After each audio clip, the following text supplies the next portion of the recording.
Good morning सगळ्यांना. हा आहे ना 5 तारखेचा व्लॉग आहे, कारण की आज आमच्या परीचा ना बर्थडे आहे. त्याच्यामुळे आमच्यासाठी खूप स्पेशल डे आहे, कारण की परी आज आमची ना 4 वर्षाची झालेली आहे.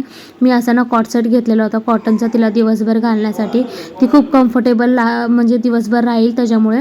आणि संध्याकाळच्या टायमाला ना आम्ही असं ना बर्थडे सेलिब्रेशनचं ना सामान आणण्यासाठी, केक आणण्यासाठी, तिला गिफ्ट घेण्यासाठी असं बाहेर पडलेलं होतं.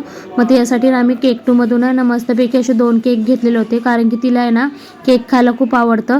ती खूप आवडीने केक खाते, त्याच्यामुळे त्यासाठी ना असं मस्तपैकी आम्ही 2 केक घरी घेऊन चाललेलो होतो. इथूनच आम्ही ना सेलिब्रेशनचं सामान पण घेतलेलं होतं. आणि संध्याकाळी खूप उशीर झालेला होता बर्थडे सेलिब्रेशनला, म्हणून आम्ही ना पटापट आवरत होतो. आणि ना असं इथे ना दीदीचा बर्थडे होता ना, म्हणून आम्ही डान्स करत होतो. मी आणि वीरनी मस्तपैकी असा डान्स करून घेतला दीदीच्या बर्थडेचा. त्याचबरोबर आहे ना तिला हा जो ड्रेस आहे ना आणि तिच्या डोक्यातला जो क्राऊन आहे ना तिच्या मामा मामीने घेतलेला होता. आम्ही फक्त बर्थडे सेलिब्रेशनचं ना सामान घेतलेलं होतं, बाकी सगळं तिच्या मामा मामीने घेतलेलं होतं. आणि तिचा बर्थडे असल्यामुळे ती खूप खुश होती. इथं मामीने तिचं औक्षण करून घेतलेलं होतं. मामी तिच्या बर्थडेसाठी आलेल्या होत्या. त्याचबरोबर तिच्या बाबांनी पण तिचं ना औक्षण करून घेतलं.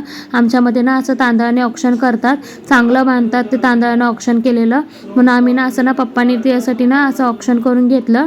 आणि हा व्लॉग आहे ना मी 2 भागात दाखवणार आहे, कारण की एका व्लॉगमध्ये दाखवलं ना खूप मोठा होईल, त्याच्यामुळे हा 2 भागात दाखवेल मी.